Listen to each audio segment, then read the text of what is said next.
Hello, Miss Steele here. So we have been talking about abstract art this week, and we're going to keep talking about that. So we are going to make our own Kandinsky-inspired, kind of free-flowing line design. Abstract art is a lot of times non-objective, meaning that it doesn't really have to look like anything. It's just exploring colors and shapes and lines and kind of how they interact with each other. So you're going to want a piece of paper.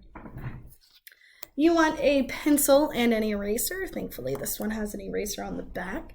You want some sort of black marker. And then you want something to color in with. I definitely think colored pencils work the best. So I have some colored pencils, and then I have a little sharpener shaped like a little trash can. So I'm gonna move this stuff out of the way, and our first step is making a free-flowing line that kind of fills up our paper. It doesn't have to be perfect or really look like anything in particular. A lot of abstract art is an expression, so it's kind of going in without a plan and finding it along the way. So you want to make some sort of free-flowing line going around your paper.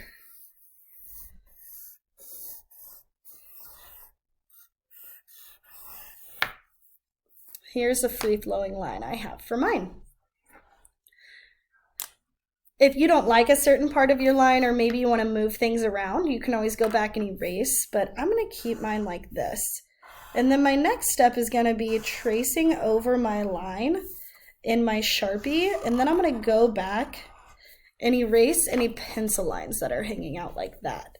So I'm going to work on getting this all traced and getting my background pencil lines erased. So once we have this traced out, we're going to go in with our colored pencils and start coloring it in a way that we prefer. And we're going to be using a lot of color blending, but you're going to be able to use whatever colors you like.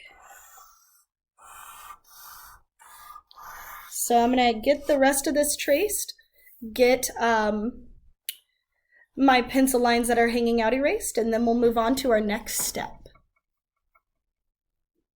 I forgot to mention that I have another skinnier black marker. You could use a pen or a black colored pencil. And I'm going to go through and just add in some straight lines, some curved lines, in between, just to add a little bit more to this. So I'm adding in some straight lines and some curved lines, just kind of throughout.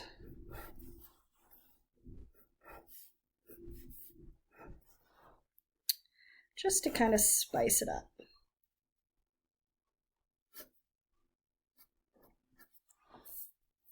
Like that. Now what I'm going to do is I'm going to grab my colored pencils and I'm going to start coloring this in. And we want to add a lot of color to this. We don't want it to be just one color. And I think it looks really cool when you like color blend a little bit. So you might take a darker color and put it towards the top, a medium color and put it towards the middle, and then a light color on the end. Or you can just use the same color and change the amount of pressure you're applying. So I'm going to try to stay within these lines that I drew for each of my colors. So I'm going to try to I'm going to try to follow along my lines while I'm coloring it in. And I'm going to try to use a few different colors. So like I said, how you color it in is kind of up to you, but you want to follow the lines that you drew whenever you're changing your colors, so you don't have a bunch of colors that are kind of bleeding together, because then you'll lose that really pretty free-flowing line we added in. So I'm going to keep working on getting this colored, and we're going to check in on it when I'm about halfway through coloring, just to see how it's coming along. I want to mention as well, whenever you kind of get to the end of a color, you want to color that last little patch of it really lightly, because I want to change my color, and that'll help you blend in the other colors as well. If you add just a very light line right on the end, that'll help the other colors flow in and look a little more natural. So I'm going to try blue now. So I'm going to add some blues, and I think I'm going to put them right in here.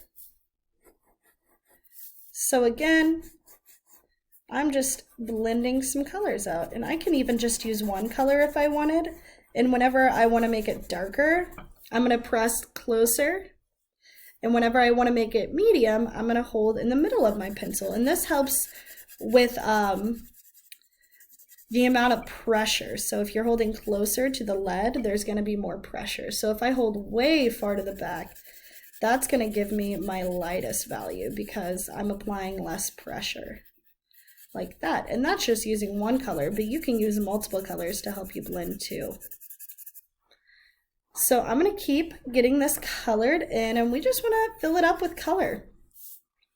Like I said, abstract art doesn't really have to have too much of a plan going into it. You can kind of just feel it through as you're working on it and add colors you like. So I'm going to work on getting this colored in, and then we will check in on it when I'm about halfway through to see how it's going along. So I'm reaching towards the end, and you can see kind of in just my different sections, I tried to add in different colors depending on where the line was at. And I am moving on to purple, and then I think I'm going to do red as my last color, but I'm going to show you how I've been blending these. So again, you can use just one color and change the amount of pressure you're using, or you can use a few different ones. So I color in like normal, and then towards the end I try to press a lot lighter just so it's easier to blend. And then I'll grab whatever my next color is, and right where it's going to blend, I'll press a little bit lighter. And then towards the edges, whenever I'm reaching my other colors, I'll try to press a lot lighter too, just so they can blend in. And then sometimes I'll do swirls versus straight lines when I'm trying to blend it. And I'll add in my next color. And again, once I get to the edges and I might touch another color, I'm going to get lighter. And then I'll grab whatever my last color is, which in this case is this raspberry color. And I'll come in and make for sure that if I'm reaching towards another color, I'm pressing a lot lighter. But where it's white, I don't mind pressing a bit harder. Like that.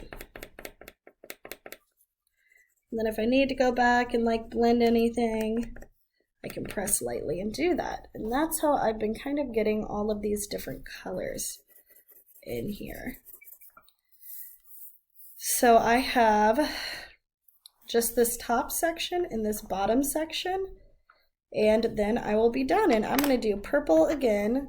And I'm going to do it just so you can see, because you can see sometimes if there's like peaks right next to each other, I might do the same color. And that's what I'm going to do for these.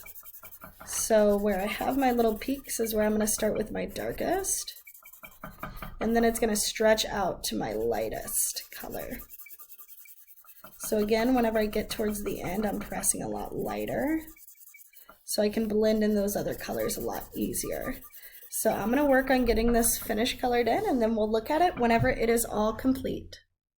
Right, I am finished. You can see that whenever I hit a line, I kind of tried to change what color I was using, and all these colors just kind of flow in together. So you can use what colors you like, but you want to make it pretty colorful. You don't want to use just one or two colors. And I have like some of the same colors in different sections, so you can do that as well. I cannot wait to see how this comes out, and I will see you all next time. Have a wonderful rest of your morning, your evening, your afternoon, whenever you're watching this. Bye.